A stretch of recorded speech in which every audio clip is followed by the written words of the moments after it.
ভাবুন তো আপনার আলমারিতে রাখা নরম সোয়েটার, উষ্ণ কম্বল সবই তৈরি এক সাধারণ ভেড়ার শরীর থেকে।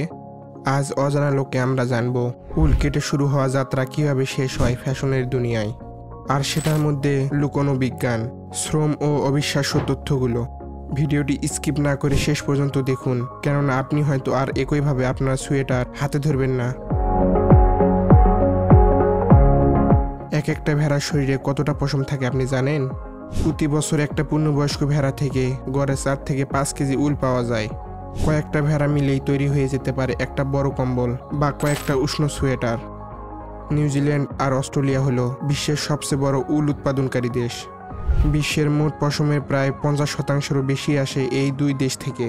সেখানে বিশাল খামারে হাজার হাজার ভেড়া পালা হয় শুধুমাত্র উল সংগ্রহের জন্য। এই কাজ করেন বিশেষ দক্ষ কর্মীরা, যাদের বলা হয় শেয়ারের। এরা বিদ্যুৎ চালিত বিশেষ ট্রিমার ব্যবহার করেন, যেটা দেখতে অনেকটা বড় হেয়ার ট্রিমারের মতো। অবিশ্বাস্য শোনালেও একজন পেশাদার শেয়ারার মাত্র 2 মিনিটে একটি ভেড়ার পুরো শরীর থেকে উল কেটে ফেলতে পারেন। একদিনে একজন শেয়ারার গড়ে 200 থেকে 250টা পর্যন্ত ভেড়া সেভ করতে পারেন। আসলে এই কাজটা অনেক দ্রুত করতে হয়, কারণ একসাথে শত শত ভেড়াকে সামলাতে হয়। কিন্তু সবচেয়ে মজার ব্যাপার হলো, এই কাটায় ভেড়া এক ফোঁটাও ব্যথা পায় না, বরং লোম ঝরে গেলে তারা যেন হালকা হয়ে যায়। তাই শেয়ারিং শুধু মানুষের জন্য নয়, ভেড়ার নিজের স্বাস্থ্যের জন্য জরুরি। কিন্তু ভেড়ার শরীর থেকে কাটা এই কাঁচা উল তখন ব্যবহারযোগ্য নয়। চলুন এবার দেখি এই ময়লা ভরা উল কিভাবে পরিষ্কার হয়ে একদম তুলার মতো নরম হয়ে ওঠে।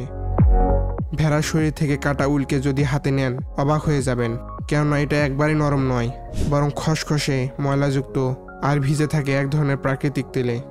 এই তেল জাতীয় পদার্থকে বলে ল্যানোলিন। এখন প্রশ্ন হলো, এমন ময়লা ভর্তি উল কিভাবে পরিষ্কার হয়ে ব্যবহারযোগ্য হয়? উল পরিষ্কার করার প্রথম ধাপ হলো স্কোরিং। এখানে বড় বড় মেশিনে গরম পানি আর বিশেষ ডিটারজেন্ট দিয়ে উলকে কয়েক ধাপে ধোয়া হয়। ধোয়ার সময় আলাদা হয়ে যায় ধুলো, শুকনো ঘাস আর ভেড়ার সেই তেল। কিন্তু আশ্চর্যের বিষয় হলো, এই তেল একবারে ফেলে দেওয়া হয় না, বরং সেটাকে সংগ্রহ করে ব্যবহার করা হয় কসমেটিক্স, ত্বকের ক্রিম, লোশন, এমনকি কিছু ঔষধ তৈরিতে। আপনার হয়তো জানা নেই, বিশ্বের কোটি কোটি টাকার কসমেটিক্স ইন্ডাস্ট্রি এই ভেড়ার শরীরের তেলের উপর নির্ভরশীল, যেটা একসময় ধূসর আর দুর্গন্ধযুক্ত ছিল। ধোয়ার পর সেটা হয়ে ওঠে একদম সাদা, নরম আর তুলোর মতো হালকা। হাত দিয়ে ধরলে মনে হয় যেন কুয়াশার মেঘ ছিঁড়ে এনে আঙ্গুলে ছুঁয়ে দেখছেন। মজার ব্যাপার হলো, প্রতি 1 কেজি কাঁচা উল থেকে পরিষ্কার হওয়ার পর পাওয়া যায় মাত্র 400 থেকে 500 গ্রাম ব্যবহারযোগ্য পশম।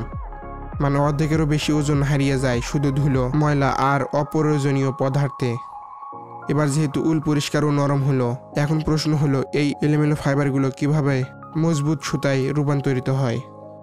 ভেড়ার শরীর থেকে আসা পশম যখন পরিষ্কার আর নরম হয়ে ওঠে, তখন সেটি ব্যবহারযোগ্য নয়, কারণ সেটা দেখতে অনেকটা তুলোর মতো এলোমেলো ফাইবার, যেটা দিয়ে কিছু বানানো সম্ভব নয়। তাহলে প্রশ্ন হলো, এই নরম ফাইবার কিভাবে পরিণত হয় মজবুত সুতায়? এর প্রথম ধাপ হলো কার্ডিং। এখানে বিশাল মেশিনে ঘূর্ণায়মান চাকায় উল ঢুকানো হয়। এই মেশিন ফাইবারগুলোকে সোজা করে, আলাদা করে আর একই দিকে সমানভাবে সাজিয়ে দেয়। ফলাফল একটা দীর্ঘ সমান ফাইবার স্তর, যেটাকে বলা হয় সিলভার। এবার আসি সবচেয়ে গুরুত্বপূর্ণ ধাপ, স্পিনিং নিয়ে। এই ধাপে এলোমেলো তুলার মতো ফাইবার ধীরে ধীরে পাক খেয়ে একদম লম্বা মজবুত সুতাতে রূপ নেয়। অর্থাৎ এখানে সেই সিলভারকে পাকিয়ে পাকিয়ে তৈরি করা হয় সুতো। উলের ফাইবার প্রাকৃতিকভাবে ইলাস্টিক, মানে একে টানলেও ভাঙে না, আবার আগের অবস্থায় ফিরে আসে। এই গুণটাই উলকে করে তোলে এত টেকসই আর আরামদায়ক। আচ্ছা, এখন তো আমরা সুতা পেলাম, কিন্তু সুতার আসল যাত্রা তো তখনই শুরু হয় যখন তা বুনে তৈরি হয় কাপড় ও কম্বল। প্রথম ধাপ হলো ওয়েভিং বা নিটিং। ওয়েভিং মানে হলো সুতাগুলোকে আড়াআড়ি ও লম্বালম্বিভাবে বুনে ফেলা। অন্যদিকে নিটিং হলো লুপ তৈরি করে একের পর এক সুতা জড়িয়ে ফেলা। দুটো প্রক্রিয়া আলাদা, কিন্তু উদ্দেশ্য একই, একটা শক্ত আর ব্যবহারযোগ্য কাপড় তৈরি করা। ভাবুন তো, এক একটা কারখানায় শত শত মেশিন একসাথে কাজ করছে, প্রতি মিনিটে হাজার হাজার সুতো টেনে এনে জড়িয়ে ফেলছে একে অপরের সঙ্গে। এই মেশিনগুলো এত দ্রুত চলে যে চোখে ধরা প্রায় অসম্ভব। মাত্র কয়েক ঘন্টায় তৈরি হয়ে যায় কয়েক কিলোমিটার দীর্ঘ কাপড়ের রোল। কিন্তু এখানেই শেষ নয়, তৈরি হওয়া কাপড় সরাসরি ব্যবহার করা যায় না। প্রথমে তাকে ফিনিশিং প্রক্রিয়ার মাধ্যমে যেতে হয়। এতে কাপড়কে ধোয়া হয়, ব্রাশ করা হয়, কখনো রং দেওয়া হয়, এমনকি বিশেষ কেমিক্যাল দিয়ে তাপ প্রক্রিয়াজাত করা হয়। যাতে কাপড় পানি ঠেকায়, কুঁচকে না যায় এবং আরও উষ্ণ হয়। মজার ব্যাপার হলো এক একটা উলের কাপড়ের বৈশিষ্ট্য আলাদা করা হয় বুননের ধরন অনুযায়ী। যেমন ঘনভাবে বোনা কাপড় থেকে তৈরি হয় জ্যাকেট বা কোট, আর হালকা ফাঁপা বুনন দিয়ে বানানো হয় সোয়েটার বা শাল। আর যখন মোটা স্তরে বুনন করা হয় তখন জন্ম নেয় উষ্ণ কম্বল। এভাবে সুতো থেকে জন্ম নেয় কাপড়, আর সেই কাপড় থেকে আসে আমাদের শীতের বিশ্বস্ত সঙ্গী চাদর আর কম্বল। তবে শুধু কাপড় বানানো শেষ নয়, আসল গল্প শুরু হয় তখন যখন সেই কাপড় কেটে সেলাই করে তৈরি হয় শাল, সোয়েটার কিংবা উষ্ণ কম্বল।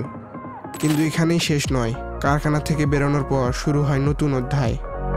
প্রথমে প্রতিটি কাপড়কে আকার অনুযায়ী কাটা হয়, সেলাই হয় আর মডার্ন ডিজাইনে সাজানো হয়। বিশাল কারখানায় কাজ করেন শত শত দক্ষ কর্মী, যারা প্রতিদিন হাজার হাজার পোশাক তৈরি করেন। এভাবে উল রূপ নেয় ফ্যাশনের জগতে, শুধু গরম রাখার জন্য নয়, বরং স্টাইল আর সৌন্দর্যের প্রতীক হয়ে। এরপর আসি বিতরণ প্রক্রিয়ায়। তৈরি পোশাকগুলো চলে যায় সারা বিশ্বের বাজারে। আপনার হয়তো জানা নেই, প্রতি বছরে বিশ্বে প্রায় 1 বিলিয়ন কেজিরও বেশি উলের পোশাক বিক্রি হয়। আর এই ইন্ডাস্ট্রির বাজার মূল্য দাঁড়িয়েছে প্রায় $40 বিলিয়ন বেশি। মানে একটা সাধারণ ভেড়ার পশমই চালাচ্ছে এক বিশাল বৈশ্বিক অর্থনীতি। কিন্তু সব কিছুর মধ্যে সবচেয়ে মজার ব্যাপার হলো মানুষ আর ভেড়ার মধ্যে তৈরি হয় এই সম্পর্ক, যেখানে একটা প্রাণীর বাড়তি লোম কেটে ফেলা হয়, আর সেটা হয়ে ওঠে মানুষের উষ্ণতা ও আরামের উৎস।